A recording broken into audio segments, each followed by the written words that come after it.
I'm Bob Toski. Welcome to an instruction series I think is unique and will be very productive to the improvement of your golf game. I, along with my colleagues, John Elliott, Peter Costas, and Jim Flick, will help you understand how to execute a proper golf swing and keep it working for you throughout your golfing lifetime. In this tape, we will cover the fundamentals needed to develop a sound short game as well as the proper full swing. In fact, we will start with putting first, then progress through chipping, pitching, and bunker play before we work with the full swing. And once into the full swing, we'll return to the short irons and gradually work our way to the driver. The process of starting small and gradually building bigger swings is a sequence of learning we encourage in our Golf Digest schools, because we found this approach to be of maximum value in creating successful ball flight patterns. Patterns that reflect golf shots successfully ending near the target rather than in the water, the sand, or other places like out of bounds that make scores soar very high. To be a successful golfer, to reach your potential as a golfer, you must satisfy certain fundamentals. These fundamentals aren't just physical, but mental as well. The great players have always worked hard at preparing for success so that they could perform easily when it came time to swing the golf club. Too many golfers lack proper preparation or do a poor job of it, and then overwork themselves during the swing. When watching this tape, pay particular attention to how well we prepare for our golf shots, starting with our eyes, focusing on the target, then how carefully we aim the club and set our bodies, and most importantly, the rhythm of this preparation that carries over to our swings, which creates an easy, fluid transition from pre-swing through to in-swing motion. Because golf is such an individual game, our full swing fundamentals are tailored to your personal physical characteristics and abilities. However, all good swings have certain similarities. Basics such as a good grip position, a good body posture, and good arm and hand motion that produces an effortless yet powerful swing, rather than the powerless effort so many golfers try when they try to hit the ball hard. If there's a secret to our success, it is this: let the swinging of your hands and arms create the pivot of your body. Swing the club and let your body complement that swing. Don't try to create a swing from excessive body motion. If you do, you're one of the golfers who plays a non-violent game violently from within. So think swing as you watch the rest of this tape, and I hope you enjoy it as much as we've enjoyed making it for you.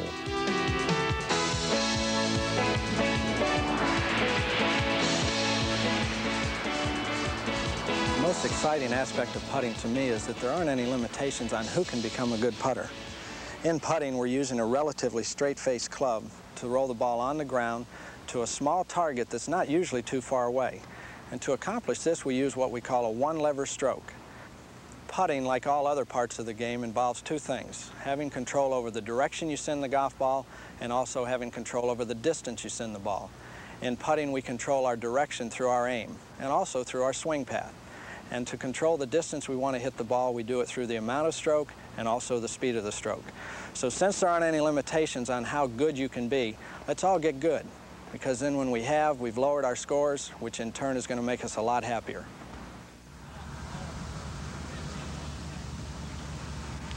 The putting grip is intended to unify the hands and arms and to promote a one-lever stroke.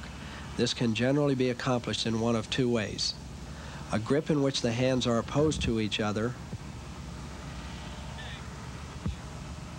or a more neutral grip in which the palms are facing each other, as in Peter's.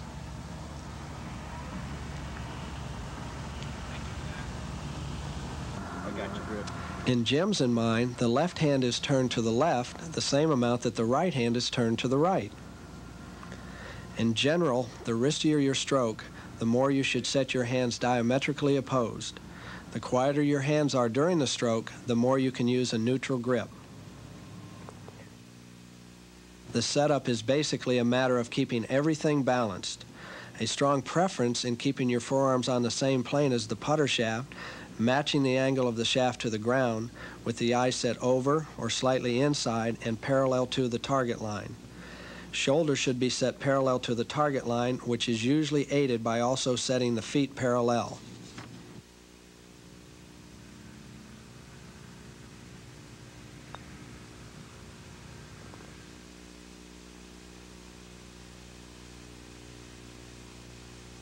The strokes you see in this segment are one-lever strokes.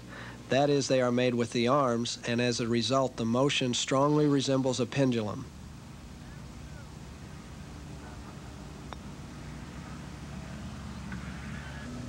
Beyond that, it is important to recognize that the putting stroke is just a smaller version of the full golf swing.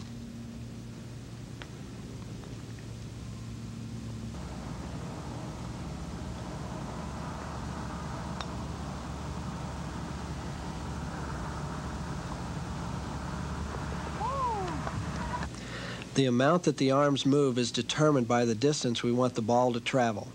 Here Peter is stroking a 5-foot putt and a 25-foot putt.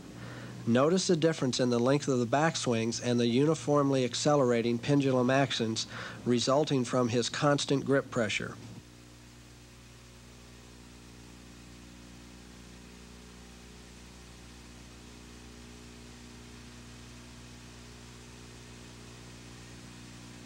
The establishment of a routine is essential.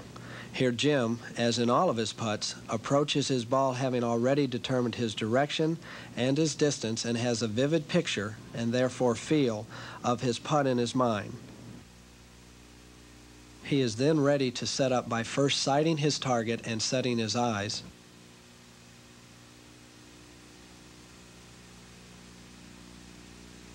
aiming his putter, and then settling his body into position.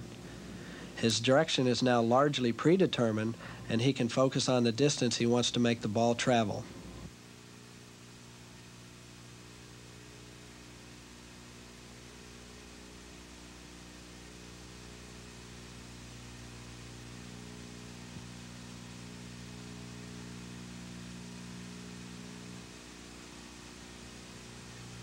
Except for the very shortest of putts, the path of your stroke will move inside your target line on the backswing,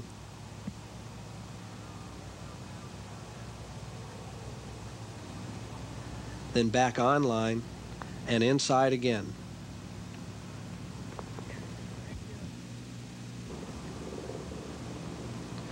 The blade naturally opens to the line going back, square at impact, and closes again on the follow-through.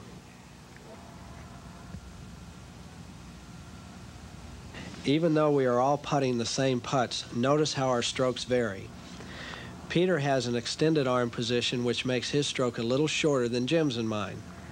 We are all trying to control the distance we roll the ball by the amount of stroke we make, and our speed fits the size of the stroke.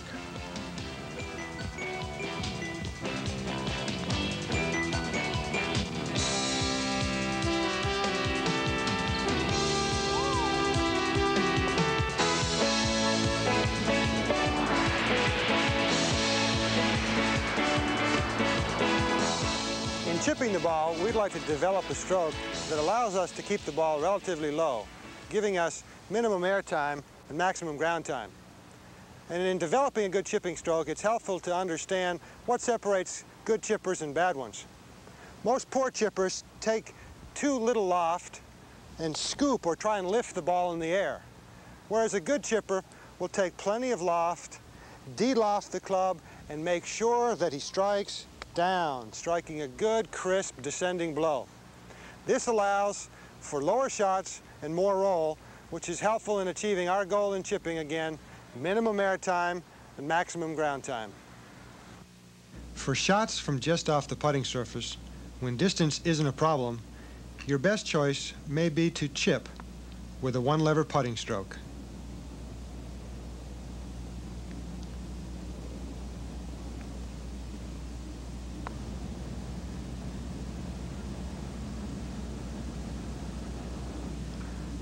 Make a pendulum type stroke with your arms only, striking the ball at the bottom of your arc or slightly on the descent. Keep your hands and wrists relatively firm during this stroke.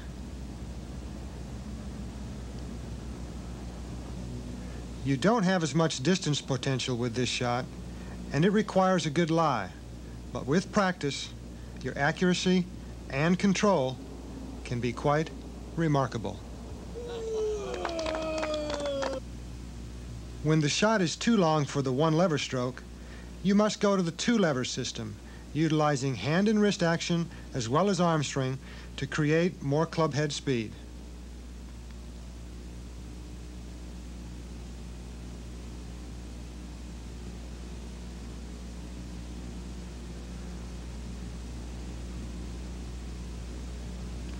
The one-lever putting grip is replaced with your two-lever conventional grip.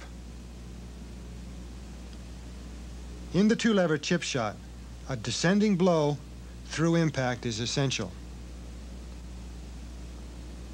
To do this, you should develop the feeling that the club head moves up higher on the backswing, with the hands leading the arms,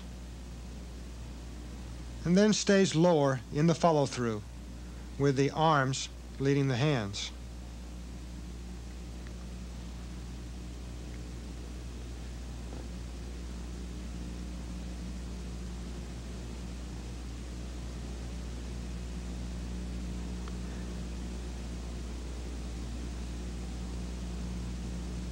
Hands, then arms in the backswing. Arms, then hands on the forward swing.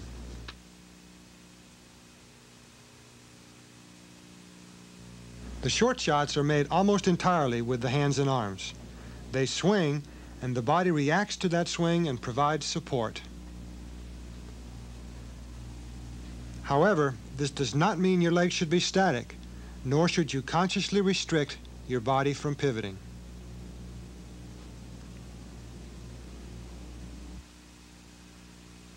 Correct posture will help encourage better and more consistent chipping. You should bend forward from the hips to give yourself room to swing the arms freely.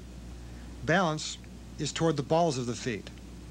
The open stance that is used in chipping will keep the legs relatively still in the backswing and encourage the more vertical swinging action we would like, while still allowing plenty of freedom and room for the forward swing to go towards the target.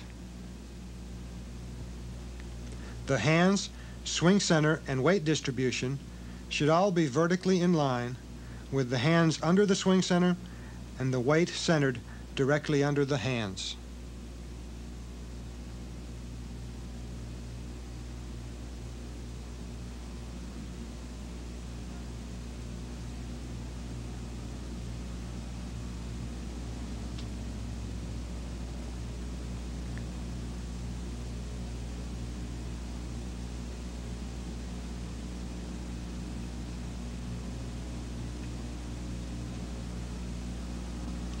The position of the vertical line in relation to the ball then determines the shot trajectory with a given club. The farther the ball is behind the vertical line, the more the club is delofted and a lower shot will result.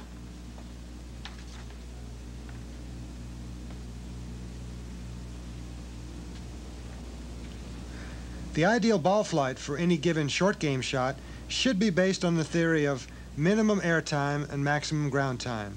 That means you should land the ball on the putting surface as quickly as possible, and then let it roll as far as possible to the hole. You will have more control rolling the ball than by pitching it close to the hole and subjecting it to possible changes in green hardness or in backspin. This is especially true when the lie isn't very good.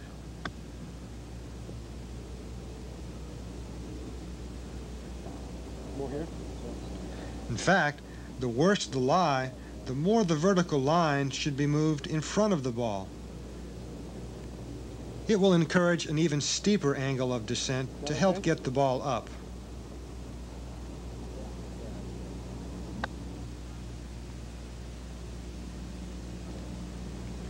By presetting your aim, stance, and club selection, the direction and shape of the shot are also preset. The only factor left to consider then is distance. The length of the shot is determined by the length of the backswing. The longer the shot, the more fully the hand should hinge, and the longer the arms should swing. To review the chipping stroke, let's study the sequence of playing a shot on the course. Check the lie of the ball first, remembering that as the lie worsens, the hands move forward and the ball moves back in the stance. Determine the proper landing spot for the ball and visualize the shape of the desired shot. Select a club with enough loft so that you still have the right trajectory after you de-loft the club in the swing. Try some practice swings, feeling the proper setup and swing motion that is needed. If necessary, recheck your target line. Then aim the club and set up properly. And finally, recreate your practice swing, concentrating on the feel for distance and strike the shot.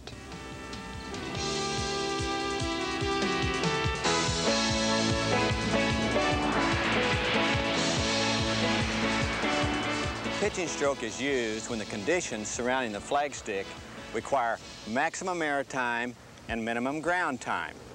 This stroke can best be described by a long, soft arm swing with a compatible amount of feet and legs to allow the arms and hands to stay soft while they're swinging the golf club. There are a few pre-swing adjustments which need to be made to allow our golf ball to get elevation. But in summary, there are two things we're very interested in doing. The club face must be allowed to open up going back to give us height, and we must learn to control the amount and speed of the arm swing to control the distance we hit our golf ball. This is really an exciting golf shot.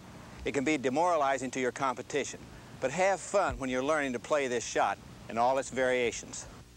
The purpose of the pitching stroke is to create a higher and softer ball flight with very little roll. The pre-swing adjustments that will increase your chances for success are: 1, positioning the ball under your swing center; 2, distributing your weight evenly on both feet; 3, gripping down the club for more control and feel. These 3 changes will create a less descending arc. You simply want your hands and the club shaft to return to this starting position. The best way to do that is to keep your grip pressure light so the club face rotates in response to the swinging of your arms. On pitch shots with the sand or pitching wedge, the upright lie of the club promotes a more upright swing. You need to swing your arms and hands so the club gets more vertical on the backswing. Actually, the shaft stays in line with the ball. This near vertical position helps you keep the weight of the club under control. If you swing the club head more around your body and behind you, the weight of the club becomes unwieldy, causing too much tension to develop in the arms and hands. To improve your sense of pace and your feel for distance on pitch shots, your feet and legs and body should move freely and compatibly with the long, soft swinging of your arms. The more you use your feet and legs on the pitching swing, the less wrist cock you'll need, which results in higher and softer shots. The more conscious you are of using your arms and legs, the better you'll be able to control the speed of your swing, and therefore the better you can control the distance of your pitch shots. What's the easiest way for developing a feel for how far you pitch the ball?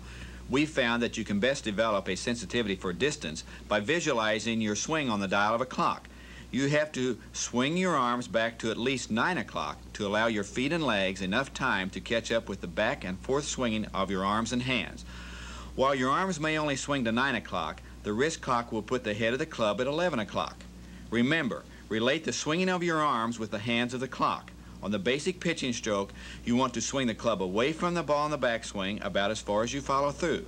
If you swing back to 9 o'clock, you should follow through to 3 o'clock. If you swing back to 10 o'clock, you should follow through to 2 o'clock. The more you swing your arms back and through, the more your body needs to pivot and turn. In other words, there is more pivot on a 10 o'clock arm swing than a 9 o'clock arm swing.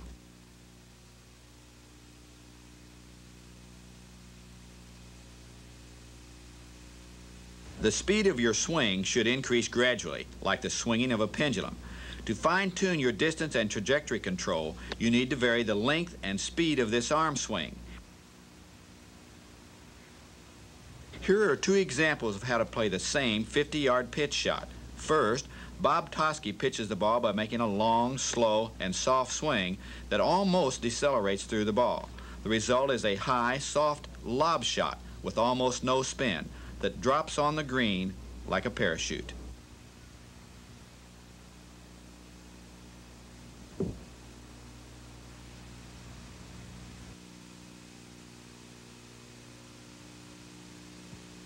But there's another way of playing this shot. Here, Peter Costas swings the club back much shorter and then accelerates briskly through the ball with his hands and arms. Peter's swing is shorter and faster. The ball flies with more backspin. He stops the ball with spin, while Bob stops with height or trajectory.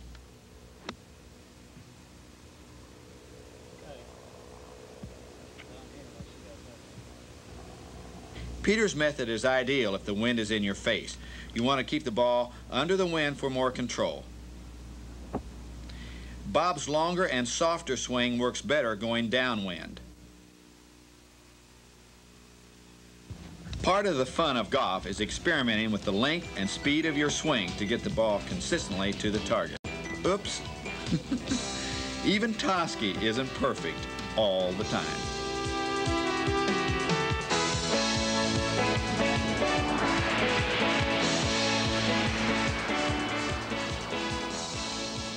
For years, you've heard that the bunker shot is easy and that the sand is your friend. Nonsense. The bunker shot is easy only when you learn how to create a long, shallow divot to the sand, forcing the ball upward onto the green, hopefully close to the flagstick.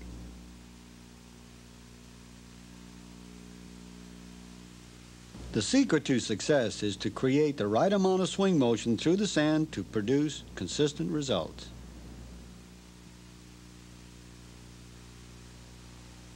The right swing motion comes from swinging the arms and hands on the backswing, supported by the correct movement of your knees and your legs on your forward swing.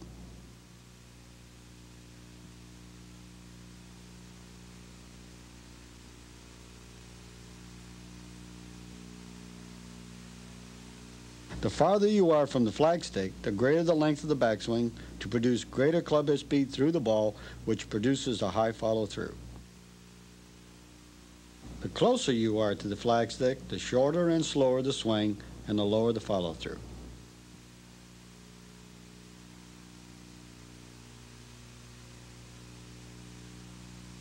The use of the sand wedge differs from all other clubs in that instead of making the leading edge hit the ball first, we use the trailing edge to penetrate the sand, creating a bounce effect.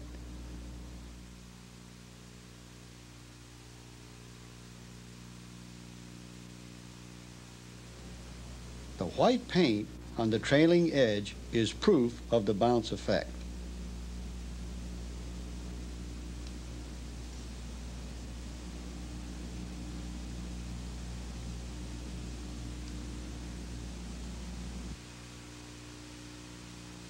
With an open club face at address, you see a full arm swing motion both on the backward and forward swing. The board drill is our #1 bunker drill, and John has just become chairman of the board in the bunker shot. The lie of the ball determines how you use your sand wedge. When the ball is sitting up nicely, the club face should be set open to promote more bounce and a shallow divot. As the lie worsens, the club is squared up to promote a more penetrating action, allowing the club to get underneath the ball. When the ball is buried, close the club face to accentuate the digging action.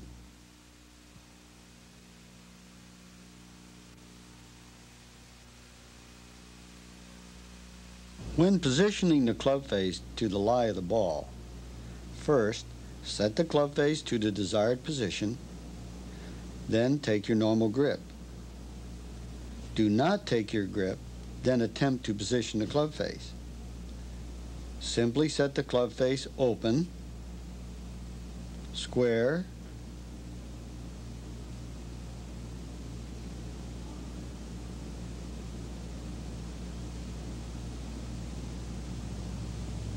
or closed.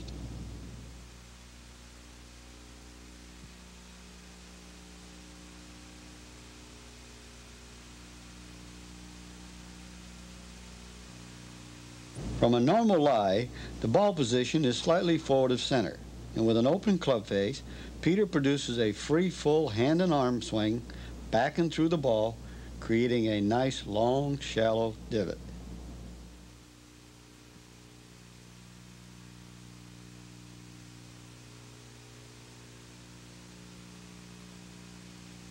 With a square club face from a slightly buried lie, the ball position is slightly back of center, producing a swing arc which creates a steeper angle of approach to and through the ball.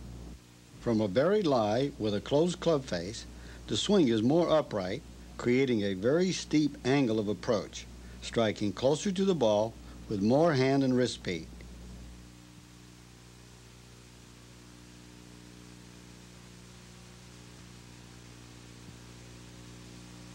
Remember, the key word in good bunker play is bounce. Whether you're practicing off the board or playing an actual bunker shot, feel the club bouncing through the sand if you want to improve. Now, Toski will play his third shot. This could be critical here, of course, toward his chances.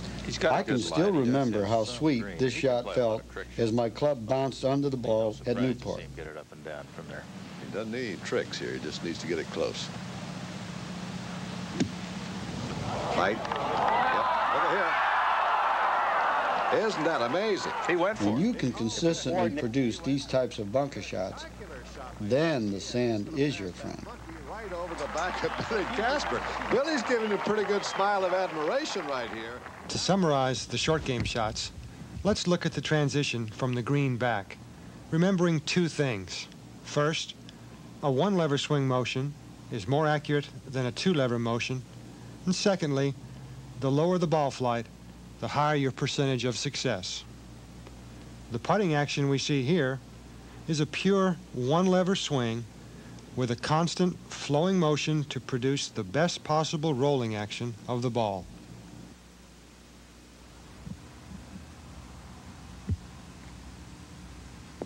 When just off the green, you can combine the accuracy of the putting motion with the loft of your irons to produce a short chip shot that we call the off-green putting stroke.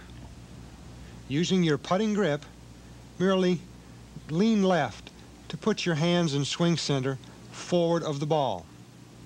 This allows for your one-lever motion to move back and up in the backswing, putting the club in position to strike downward through the shot. As you move farther from the green, two levers are now required to create enough distance to reach your target. And the primary adjustment here is to make sure you use your conventional two-lever grip. Your stance should favor the left side, with your weight left, hands forward, and swing center also forward of the golf ball. This will allow you to lead with the hands going back, supported by the arms, and enable you to strike downward, a solid, crisp, descending blow, producing that low running shot that we like.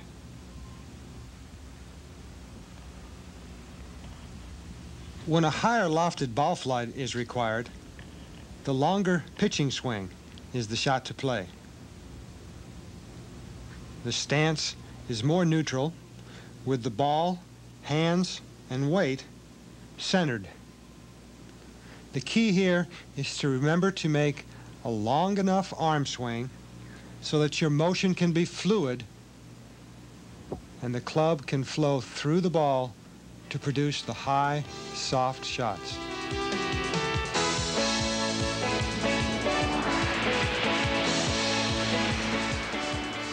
Consistent and successful golf swings don't just happen. They must be planned and prepared for. Be no surprise to see him get it up and down from there. If you are to play with purpose and plan for success, Then you must first Right. identify your desired ball flight to target.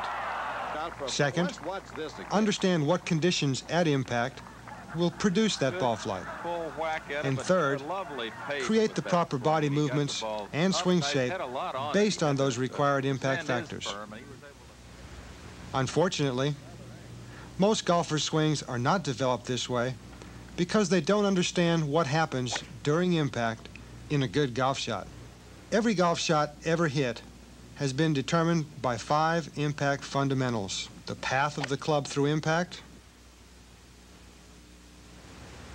the speed at which the club is moving,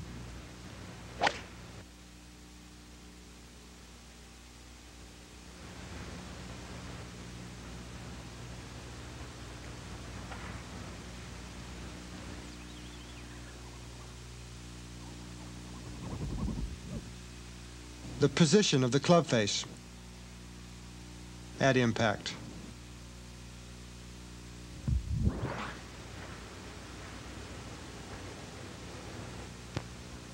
the angle the club head approaches the ball,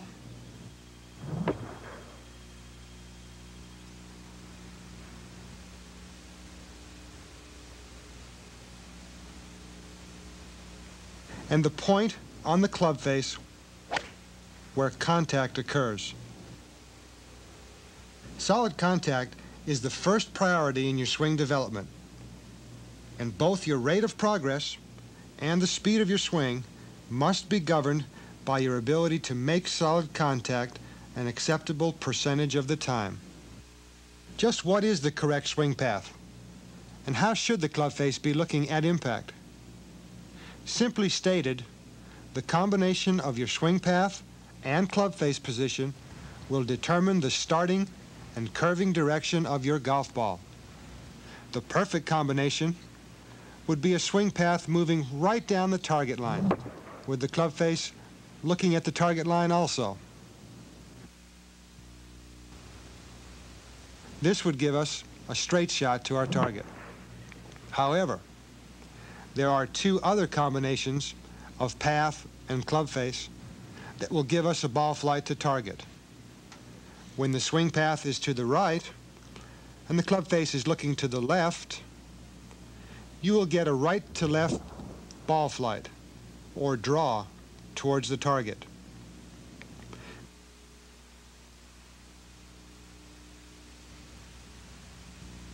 This flight is advantageous when greater distance is also desired.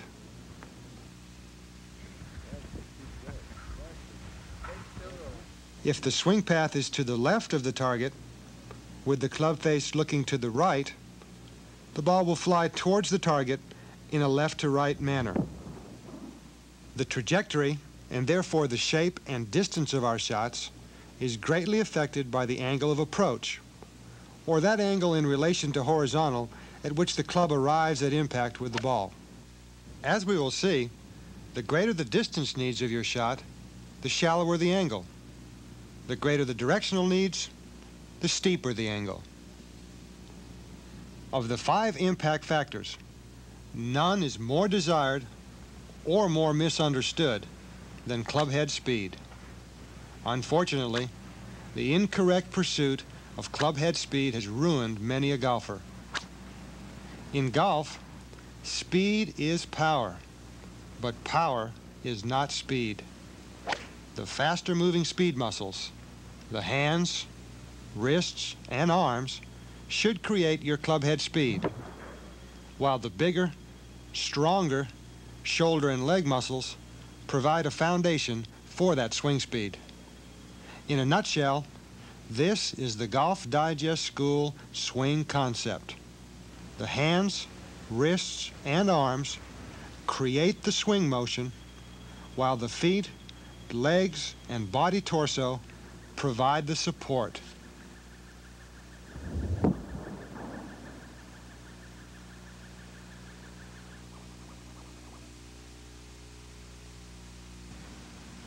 If you are to develop a proper golf swing that can be consistent and effortless, then you must start with good preparation and a sound posture position. Good posture satisfies two fundamentals every time: balance and swing freedom. You must be balanced toward the balls of the feet, with your legs feeling alive and springy. Your arms should feel free and easy, free to be able to be moved and easy to move. Once you have the correct posture fundamentals in hand, you should work to create a routine that will repeat itself and your posture in an easy, flowing manner.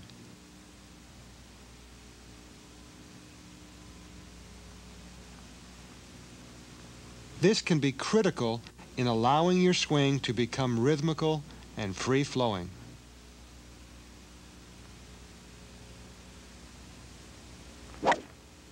With the ball flight and posture fundamentals as background, let's take a closer look at the full golf swing by examining four areas: short irons, middle irons, fairway woods, and the driver. With short irons, since accuracy is far more important than distance, the swing should feel more up and less around, promoting a steeper angle of approach of the club and thus more backspin, less side spin. The swing feels more hands and arms, less legs and body, with the rhythm and pace of the swing coming from the lead arm. When preparing for any golf shot, remember, the shape of the swing must match the golf club being used. Since the 7-iron through the wedges have the shortest shafts and the most upright lie angles, the swing shape for them will be relatively short and upright.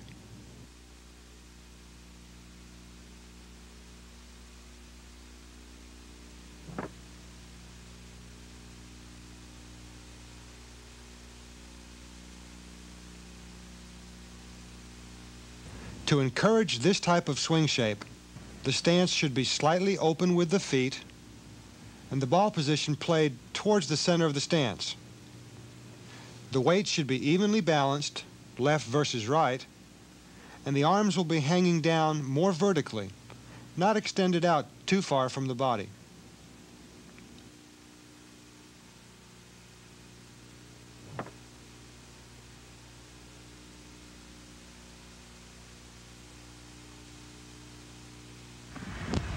The hands and wrists should cock the club sooner when using short irons.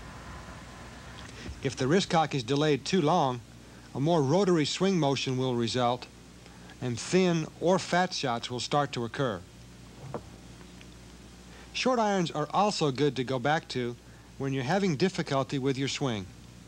They will help you to relax and feel the swinging motion of your hands and arms. Because in order to create the proper swing plane for the short irons, the arms will have to swing from the shoulder sockets, and for this to occur, the shoulders must be passive and relaxed. In summary, the key points for good short iron play: the ball is played in the center of the stance,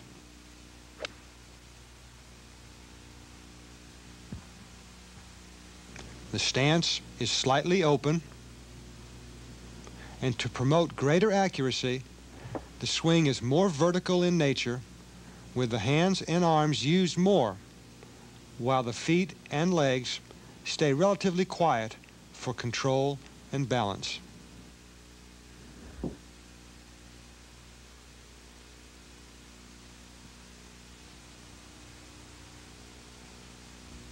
The middle and long irons are great tools for developing your golf swing.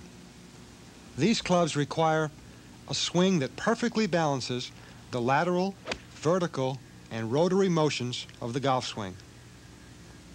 Equal parts of hand action, arm swing, and body pivot will create the proper swing shape for your middle irons. And this can best be accomplished by starting from a square stance, balanced well on the balls of the feet, with your right leg supporting slightly more weight than the left. Your arms should feel tension-free and slightly more extended from your body than with the short irons. The ball position is slightly forward of center, but still well inside the left heel. The middle irons are the first clubs in your bag that will require active movement and support from the feet and legs.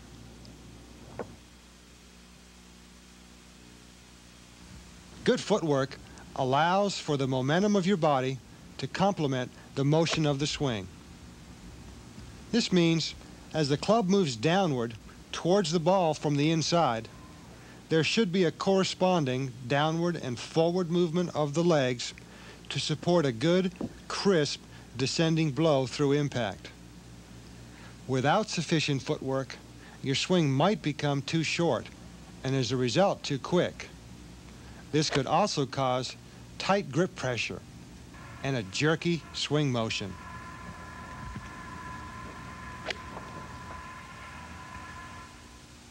To summarize good middle iron play, blend equally the lateral, vertical, and rotary motions of the swing. Create enough footwork to keep your grip pressure relaxed and strike downward with a solid descending blow.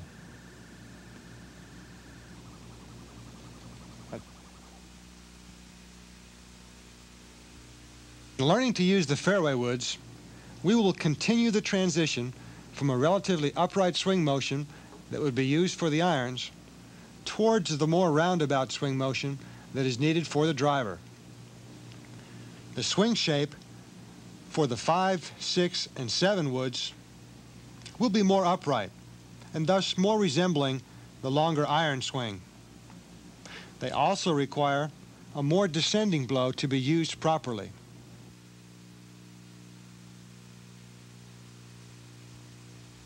The swing shape needed for the 2, 3, and 4 woods is more closely tied to the roundabout swing motion of the driver. This swing shape will promote a more sweeping or level blow through impact. To allow for the more sweeping angle of approach, the body will need to pivot more to create the flatter swing plane.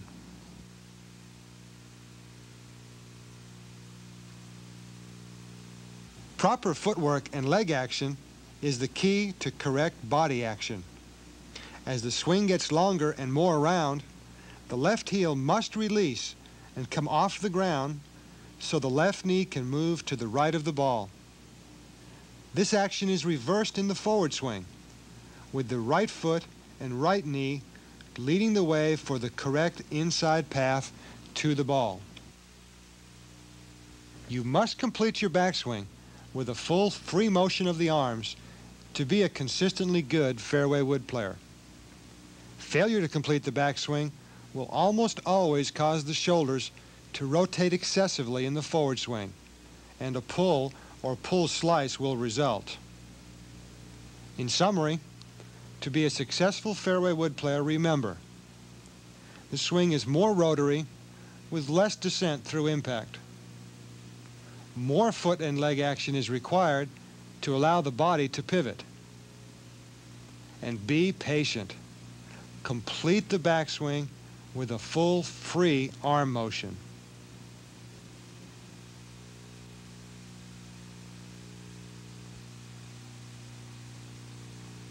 The key to becoming a good driver of the golf ball is to learn to coordinate the movements of the feet and legs to the swinging of the hands and arms.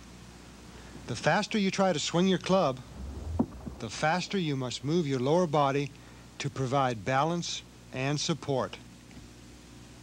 For the lower body to be able to move and respond quickly, you must first create an alive and alert address position.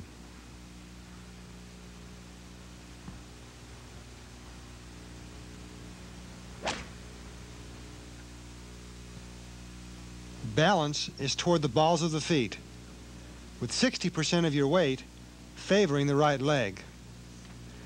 The right shoulder is set lower, with the right arm folded in and under the left arm. The feet should be square, or even better, slightly closed to the line of play, and the stance slightly wider than normal. All this is important in allowing us the opportunity to create the proper swing plane. Since distance is our primary objective with the driver, and because the ball is teed up in the air, the angle of approach of the driver through impact should be level to slightly ascending.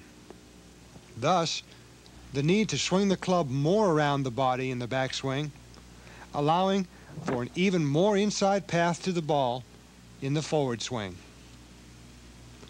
Above all else with your driver, swing no faster than you have the strength in your hands and arms to control, because proper form must be accompanied by rhythm and balance if you are to be consistent.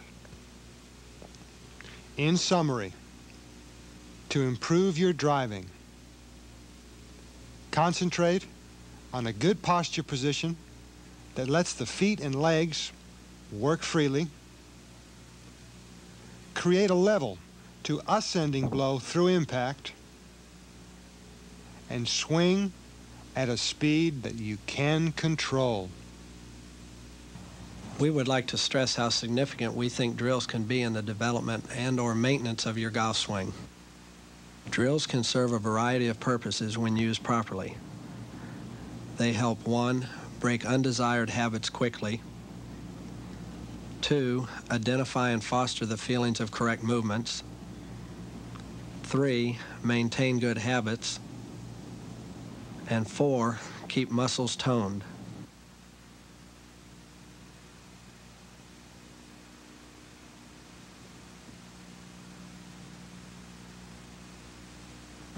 The following 2 drills, the right hand off after impact and the feet together drills, help reduce excessive rotation of the shoulders by making you conscious of the paramount role your arms play in swinging the club. As the name right hand off after impact implies, in this drill make a normal swing and simply let the right hand slip off the club after impact.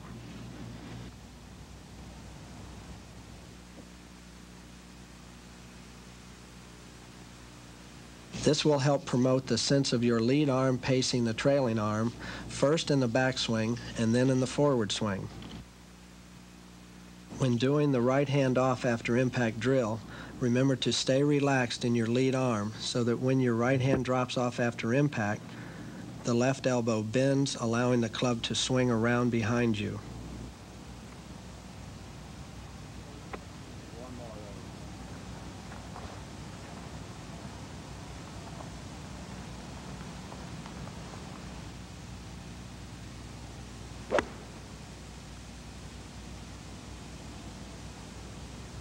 In the feet together drill, your feeling should be one of the hands and arms swinging down from the top before the body begins turning to the left. This drill will reduce unwanted shoulder action, reduce tension in the arms and upper body, and promote better balance, proper body work, and better footwork. We call this the left foot right toe drill. It is used to create the feel for a descending swing arc. Set up with your left foot flat on the ground as you would normally, but balance yourself only on the right toe.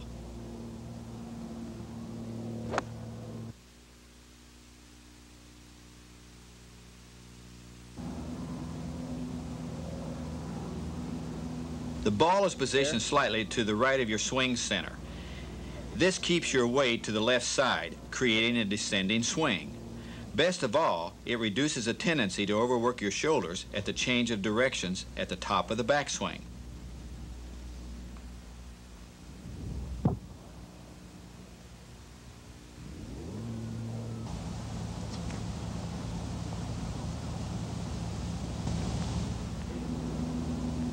There. If you lose your balance with this drill, it's probably because you are overworking your shoulders and making too much of an effort with your upper torso. Remember, relax and concentrate on swinging in balance.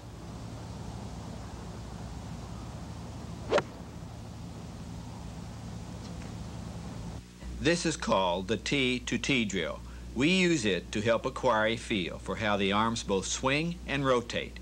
It also teaches you how your wrists cock, uncock, and recock in the normal course of the swinging of the arms.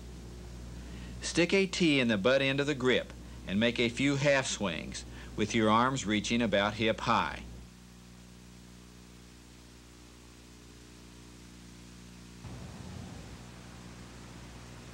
At this half swing position, you want the tee to be pointing at the ball. On the follow-through, you will want it to again point to where the ball was. Try this drill using a 6-iron with half swings so that you're hitting the ball about 50 to 75 yards. Once you point the tee at the ball on the backswing and at your divot on the follow-through, you'll start drawing the ball from right to left. This means that you're correctly releasing and squaring the club face through impact. The tee to tee drill may be the best exercise for developing sensitivity in your hands and arms in order to square the club face at impact and control the shaft line.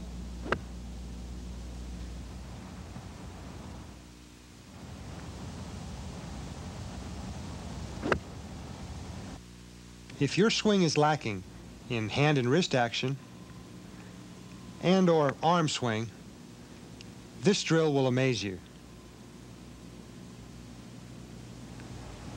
Sit in a chair and with a 3 or a 4 wood, start making small swings with a relaxed feeling in the wrists and elbows, allowing the club head to swing freely.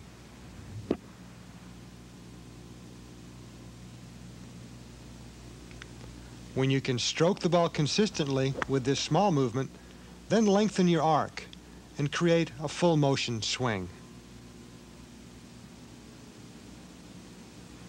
When done properly, this drill will calm down excessive body action. It will also promote better use of your hands, wrists, and arms.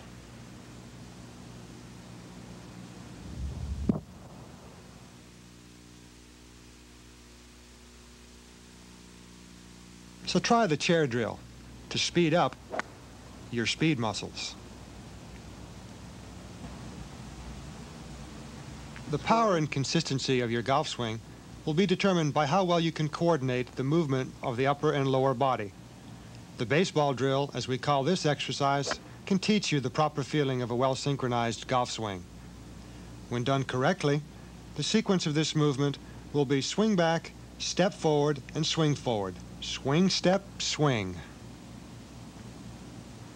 Starting from your normal address position, move your left foot back to your right foot, and then move the club head back as well. The starting position then for this drill is with the feet together, slightly to the right of the ball. Start the swing back with the hands and arms. And as you approach the top of the backswing, pick up the left foot and start to replant it in its original starting position. This lower body movement provides the foundation for the forward swinging motion of the hands, arms, and golf club.